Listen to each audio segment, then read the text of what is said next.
As riots, vandalism, and even all-out autonomous zones combine with calls to defund the police, we sit down with the nation's top cop, Attorney General William Barr.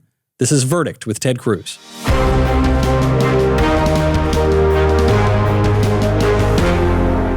Welcome back to Verdict with Ted Cruz. I'm Michael Knowles. We will get to the Attorney General in just one second, but first I want to thank all of you who have listened and watched the show. We've now hit over 10 million views. That is more than I think we thought was going to happen. So thank you so much. If you haven't already, please go over to Apple Podcasts or wherever you listen to podcasts, leave a 5-star review and subscribe. Now, we're in a new location today, not our usual studio. Senator, you have brought a friend. Thank you, Mr. Attorney General, for being here. You know, the news broke just moments ago that you will testify before the House Judiciary Committee next month. So we are honored that you would sit down with us first and very much appreciate it. I want to get right into this. Obviously, there's so much going on. And it occurs to me, we have a man who writes the laws. We have the man who enforces the laws. And we have popular calls for utter lawlessness in the country. How do we restore order? Well, it's going to take both state and local government as well as federal government. The federal government is best positioned to address this kind of violence and lawlessness after it occurs because we don't have FBI agents walking the beat. And in fact, when the real violence started around May 25th, 6th, and so forth, we started using our joint terrorist task forces around the country. And there are 35 of them around the country. It involves all state and local in those jurisdictions and all the federal agencies. And it's the system we designed to follow terrorists. And now they are starting to go full bore, cranking out investigations, indictments against the people who were involved in this violence. So we've had scores of indictments already for such things as arson, destruction of federal property, things like that. And we have right now about 500 investigations underway. So it's picking up pace, and we are committed to holding accountable the people who are engaged in this. But we still have to try to stop it before it happens, and that's where the burden is right now on state and local. And in many places, they're not stepping up to the plate. They're not doing their job. So I know it's early, but how much indications are y'all seeing of coordination and planning rather than spontaneous acts of violence? Right. We are seeing strong evidence of coordination in many of these violent episodes. Fundamentally, what you have here is you have demonstrators. Some of them go there with the intent of demonstrating, but you have a group of provocateurs and agitators, sometimes a significant group, that try to convert those into violent activity. And they seem to be very well coordinated when they show up. A number of them are associated with the movement called Antifa, but they go by various names, but frequently anarchistic. They want to tear down the country. They're different than many traditional groups, and frequently the signs of coordination and activity are very close to the event itself, so like the morning of or the day before, and things are very fast moving. But we definitely see signs out on the street of communication, of organization, of pre-planning, pre-positioning of things. So it's definitely organized activity. Well, if you're calling in the terrorism task force, that means presumably that we're dealing with terrorism here. I know the president came out and said just a couple of days ago that this will not be tolerated on federal land. You cannot destroy federal property, and he's authorizing the government to go and hold people accountable. What will this mean in terms of a change of policy or an acceleration of a policy that was already in place? Well, it's not a change in policy in the sense that we've always had the obligation as the federal government to protect federal facilities and federal landmarks and monuments and so forth. But now, because in some places the local police are not doing an adequate job, we're going to have to step up the federal effort to do that. And so there are two aspects to it. Obviously, we're going to prosecute. Right now, all the videos involved in the attack on the President Jackson's statue are being carefully reviewed, and we will go after people. So if you attack a monument on federal property, you're going to get prosecuted. That's right. But good to hear. Yeah, but we're also going to and the criminal statute has serious jail time. I mean, I think 10 years. 10 years. Yep. And the other thing is we have to do a better job of trying to stop these groups before they are able to do damage to these monuments and statues. It's fine to punish them afterward, but I think a lot of us would like the statues to remain up. Right. Well, and we're seeing a lot of local, whether it's mayors or police departments or governors that may agree with the political agenda of the rioters, standing by and allowing them to destroy, tear down monuments they don't like. And, it started with Confederate war generals, but now they're tearing down or defacing Ulysses Grant. They're defacing Abraham Lincoln, because Lincoln was a known Confederate. Famously, they're going after Saint Junipero Serra and Cervantes. I mean, it. Yep, it's anarchy is what it is, and it's from people who are very ignorant, don't care about history at all.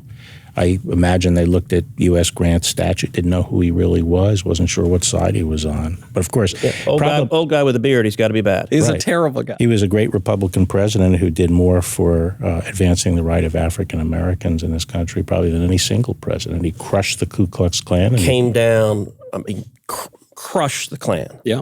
And I expect the protesters attacking him have no idea of that and don't care. But guess what, Ted? He used federal troops to do it. He brought out the regular army. He brought out the regular army to protect the rights of freemen. And he did that before in something called the Civil War. There were kind of a whole lot of federal troops. Played an important role in that one, too.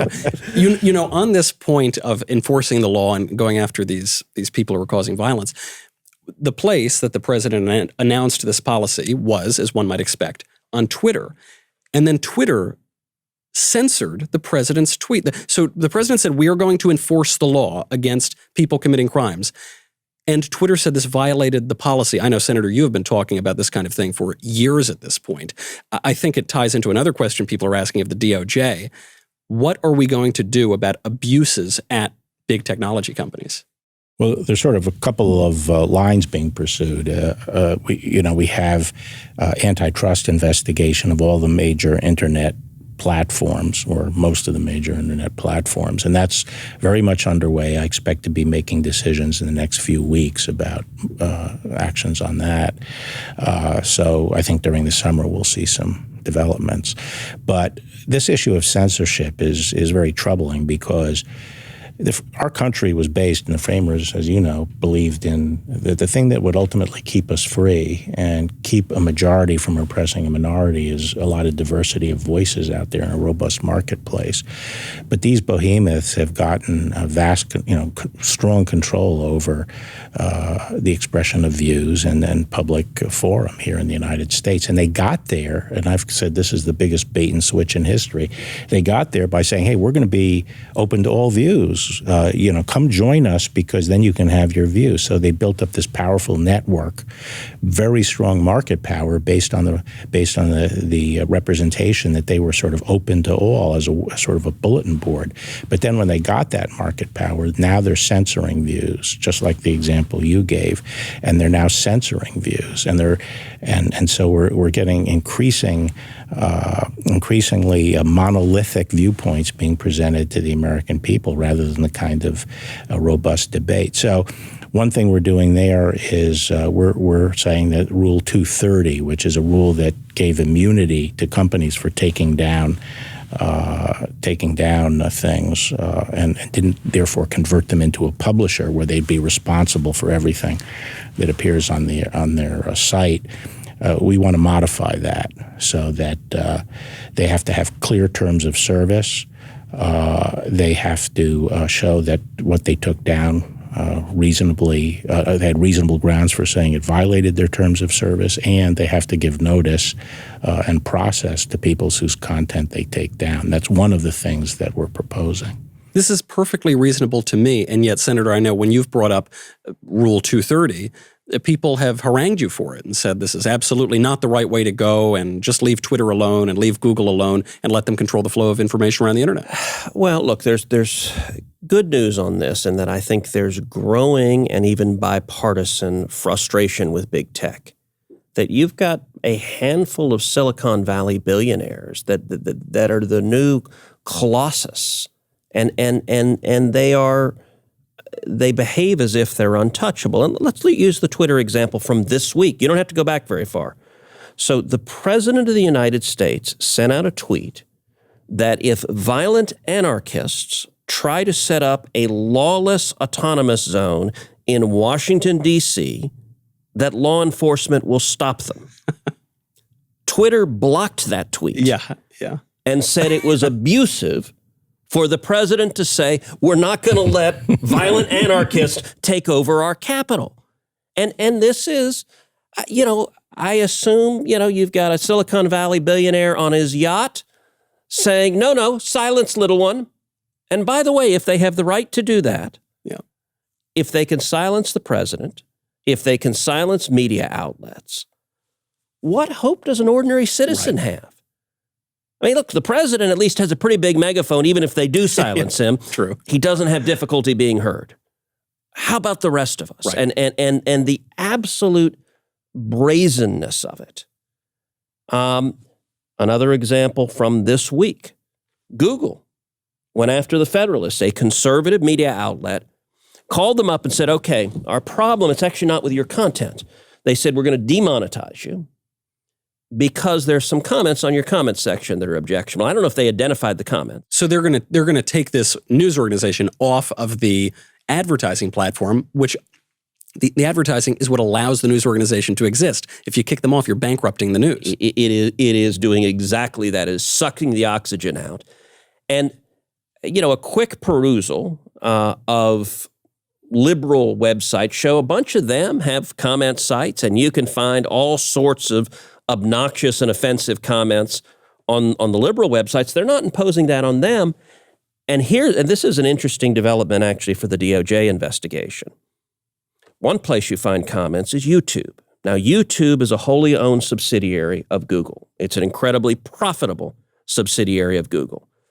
I guarantee you can go right now today on YouTube, take a look at the comments, and you will find racist, you will find profane, you will find offensive comments all over YouTube. And that's just what they write to us. That's just what they say about us. Imagine all the other videos. And Google is not imposing those terms on its wholly owned YouTube, but is instead using, and this is where the censorship and free speech issues intersect with antitrust laws, because they're a monopoly power imposing differential standards on their competitors than they are on their own wholly owned subsidiary. And also just think of the hypocrisy. The point that these big companies are saying is, look, we shouldn't be held responsible for third-party content on our website. So YouTube says, if people say things that are defamatory on our website, we shouldn't be held accountable for that, because it's good to have this kind of forum for people to come in. And yet when someone comes in on their website, they're saying, the rules that we want applied to us don't apply to you. You're responsible for what's on your comments section. Right. It's hard to have those both at the same time. Of course.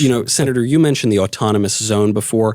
Mr. Attorney General, I would like to ask you about that, but perhaps I should instead ask the Secretary of State, because these zones in Seattle and in Washington, D.C., they've declared themselves fully autonomous, separate from the United States. As a legal matter, how does the DOJ look at such a claim?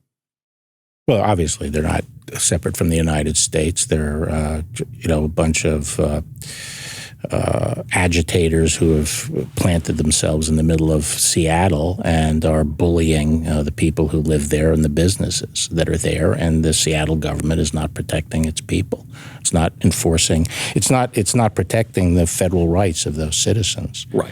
And the police do not seem to be enforcing the law there. But of course, this is another question that has come up on the show quite a bit. This matter of police reform, it's talked about from the question of police on the ground. I'd like to talk about it from a higher level, particularly in your role. When people talk about corruption in the DOJ, I am reminded of your predecessor, Loretta Lynch, who sat on a tarmac with Bill Clinton 3 days before Hillary Clinton was going to speak to the FBI.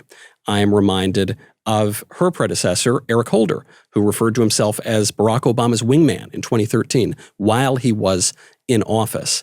I'm reminded of Loretta Lynch again, who wrote the description that James Comey used of Hillary Clinton's email server. How politicized was the DOJ before you got there? Well, I think there were many examples of political decisions, but I think one of the things that's perplexed me about this is that we had one of the largest frauds and injustices in American history conducted during the 2016 election by the Justice Department and the FBI right in the center of it. And that was turning the law enforcement intelligence agencies of the government against an opponent's political campaign. That, as far as I know, has never happened before. And it's one of the ultimate dangers in a democratic republic like ours. And the things that I have been criticized for generally are coming in and trying to get to the bottom of that and hold accountable the people that were involved. I know there was just a development on this over the past couple of days, too, in the case of Michael Flynn. Michael Flynn, who was entrapped when he was coming in as the National Security Advisor. And the DOJ turned over, I believe it was exculpatory, to use the phrase of Flynn's lawyer, memos from an anti-Trump official named Peter Strzok. Now a judge has told the other judge to drop the case. Where does this all stand? Well, we moved to drop the prosecution of General Flynn because we had investigated that investigation and prosecutorial decision, and we had determined and felt that there was strong indications and evidence that the decision to move against Flynn was not bona fide, and that they didn't really have a basis for a counterintelligence investigation. And we just filed a document in court yesterday that hasn't been seen before. They're handwritten notes of the January 5th meeting in the White House between the president, the vice president, James Comey, and others. And in there, Comey, in response to a question from President Obama, seems to, he says, according to the notes, that the calls between Flynn and Kislyak, the Russian ambassador, appeared legitimate. So just a few days later, they became the basis of a counterintelligence investigation. And these were Peter Strzok's notes. Yes, who was an FBI counterintelligence agent running. So he's admitting it appears legitimate, and then all of a sudden we're being told it isn't legitimate, and right. He's got to be prosecuted for it. Now, the notes also indicate that it was Vice President Joe Biden who suggested the Logan Act could be used to target General Flynn? Well, what the notes show is that the vice president raised the Logan Act in connection, it appears, with the calls made by Flynn to Kislyak. Which is a ridiculously unconstitutional statute. I'm no expert, but it certainly seems unconstitutional to me, yeah. Under which no one has been convicted by the Department of Justice. And it purports to prohibit anyone from conducting foreign policy. I promise you, John Kerry today is violating the Logan Act. He's talking to the Iranians or to somebody, because John Kerry does that every day, trying to undermine the administration's foreign policy. And you know what? John Kerry, as an American citizen, has every right to do it. And the fact that Biden and Obama were willing, and DOJ and the intelligence agencies were willing to go along with it, to weaponize law enforcement after Donald Trump had been elected to go after the next president, I think is absolutely scandalous. It is an abuse of power at a level that I think makes Richard Nixon's abuses in Watergate pale by comparison. And I got to say, Bill, the job you've done as AG, to simply be willing to speak the truth, to bring transparency to what happened, has been historic. And you've done it knowing that the entire world would descend upon you, that you would be politically targeted, that you'd be vilified, that the media would go after you, that the political process would go after you. And I got to say, there's a popular video on the internet of the honey badger. Yeah, right. And I got to say, you have been the honey badger. Thank you. And to be clear, and this, because everyone gets this wrong, you have not been a Republican Attorney General. I don't want a Republican Attorney General. You have been an Attorney General dedicated to following the law. And in particular, reopening some of these prosecutions, going back and looking at and bringing in U.S. attorneys to say, let's go assess what happened here. How did General Flynn get targeted? What was the basis for it? I think it is incredibly important. And I have to say, I was telling your staff right before we started, they were sort of commenting, wow, they're coming after us on every front. And I just said, listen, take that as a compliment. Doing the right thing has a price, and the job you have done as Attorney General is inspirational, flat out, and it's important. Thank you, Ted. That's real important to me that you said that. And one of the stunning things, and I'm sure you'll agree, is that the media just went hell-bent for leather on pushing this Russiagate story, that Trump was essentially an agent of Russia, and they were merciless. And up until recently, you had former senior government officials sort of talking knowingly about how the president was going to be indicted and so forth and so on.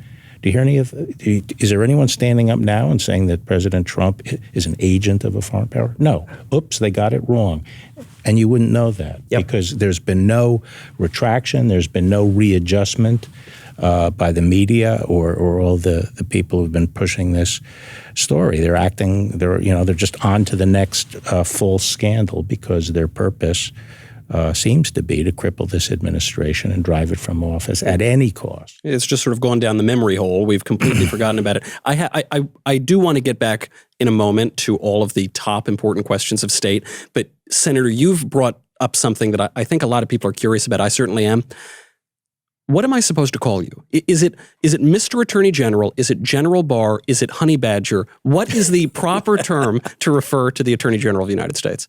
Well, people say Attorney General, but it's also in the United States, we also use General to refer to the Attorney General.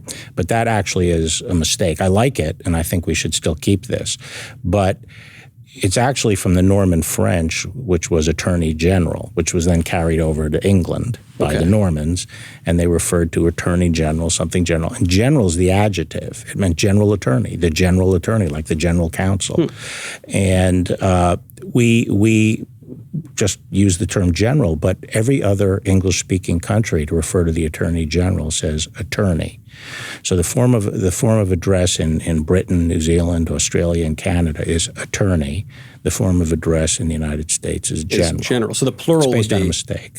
It's based on a mistake. It's a fortunate one. I do like it. It sounds very powerful. And that would mean that the plural is attorneys general, or Honey's Badger, but it is not. You wouldn't put it on Well, and I'll tell you a funny story. So the first time I met Bill was 25 years ago. And I was a law clerk for then Judge Mike Ludig. And Ludig at the time was 41, was the strongest conservative appellate judge in the country, and was an incredible friend and mentor. But Ludig had been Bill's deputy at the Department of Justice. And the year I was clerking was Ludig's 5th year on the bench. And so we organized a party, a black tie party, to celebrate 5 years on the bench. And in addition to former law clerks, we invited people who'd been important in Ludig's life. And so Scalia was there, Justice Thomas was there, and Bill was there. So that was the first time I met him. And Judge Ludig tells stories. You work about 18 hours a day when you clerk for Judge Ludig, but at least 6 of those hours are just listening to stories. And so you hear lots of stories. But one of the stories I remember hearing is when... So Bill was the head of the Office of Legal Counsel, truly a storied office of the Department of Justice. Antonin Scalia was also head of OLC. William Rehnquist was head of OLC. So he continued in a grand tradition, and then he got promoted to Deputy Attorney General and then Attorney General. And Ludig told the story of one day in the AG's office, there was, I guess, an Army helmet in there. I don't know why, but he described Bill putting the Army helmet on and going out to his balcony and saying, "I'm a general. I'm surveying my troops." Actually, so... Is that true? Is that... Well, what happened was Attorney General Thornburg had to leave town, and he made me acting Attorney General. because I was assistant attorney. He made me acting attorney general. And I put the helmet on and took binoculars, and I went out on the balcony, and Luda comes up, "What are you doing?" And I said, "I'm looking for injustice." Now you might not need very strong binoculars. All right, I'm sure half the population will, say, "Oh, we tried to keep a sense of humor in the Department of Justice." So I will say, when I was Solicitor General of Texas, it follows the same history where when either of us argue in the Supreme Court, the justices will refer to you as General Barr. The 5.5 years I was SG in Texas, I begged Heidi, just once call me General. Please, honey. Come on, do it for me. Never once. It's like this story too. I mean, it occurs to me when you say you were in the office of the Attorney General. This was a while ago. This was not just a couple of years ago. 30 years. 30 years ago. You are he was 41 years old. Wow. Bill is only the second person in U.S. history to be Attorney General twice. Right. John Crittenden was the first, more than a century ago. Mm-hmm. So I'd be interested, Bill, how is it different? All right, you're 41, a young man, you're AG, and then you come back. The world's changed a lot. How is this job different? How is DOJ different? So I would sum it up by saying things on the outside move much faster, and things on the inside move slower. And that's a bad combination. It's more difficult. And we have a much different political environment. So, an Attorney General last time, we had really no internet.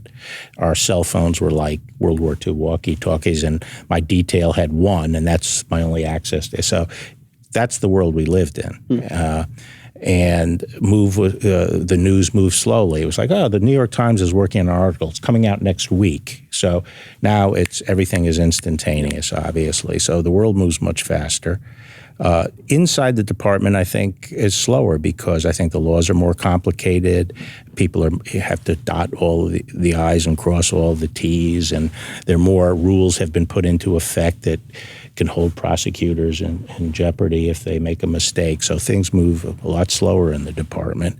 And you don't really have many people on the other side, who are willing to work with you on, even when they know that the merits are on your side and they would do good for the American people and help law enforcement. They're no longer willing to work. There are a few, but not many. So this leads to one last question on this exact point.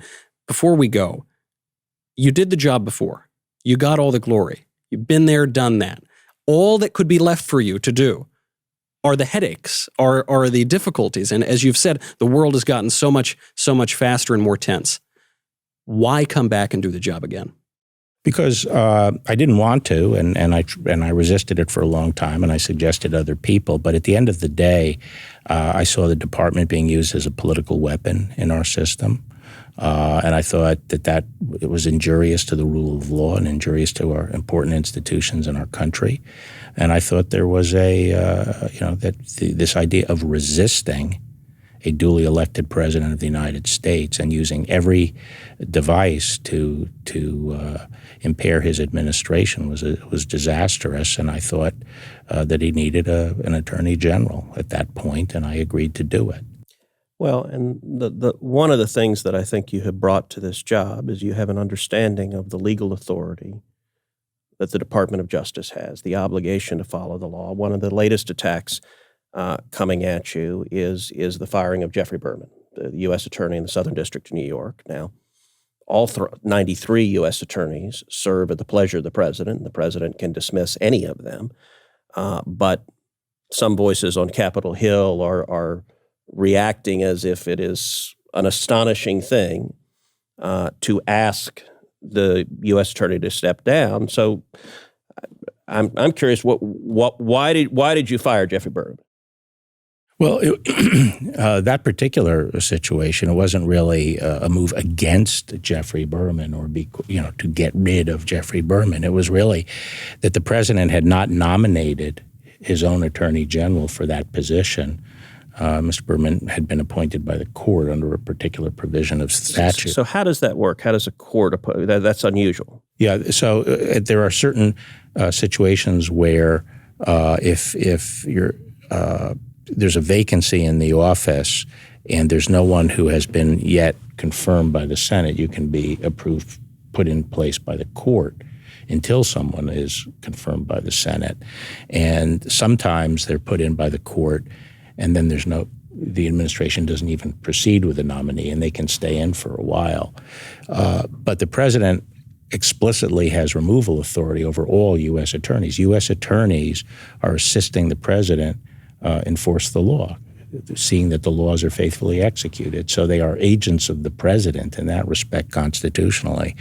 And so in this particular case, there was a very attractive candidate, a very prominent and distinguished lawyer from New York, from one of the greatest law firms in the world, and well known in New York. And he had he was the chairman of the Security Exchange Commission, and as you know, securities are really important up in New York. And we thought he would make a great U.S. attorney up there. So and actually, initially, you had planned to offer Berman another position in the administration. Yes, we did, but he didn't want to leave that post. And I got to say, the letter he wrote, I thought was extraordinary. He refused to step down, basically. And I don't want to drag you into this, but it was a level of defiance that the instant you read that letter saying, I'm not going anywhere, it sets off all sorts of warning bells of someone who has their own agenda. An axe to grind, perhaps. Which is why it has become a cause celeb. And so I don't want to ask you to comment to that, but I'll say that. And I'll agree with that. Mr. Attorney General, I am very grateful that you came in to do the job a second time, and I'm very grateful that you came down to speak with us, but we have to let you get back to work. Thank you for being here, Senator. I will see you very shortly. I'm Michael Knowles. This is Verdict with Ted Cruz.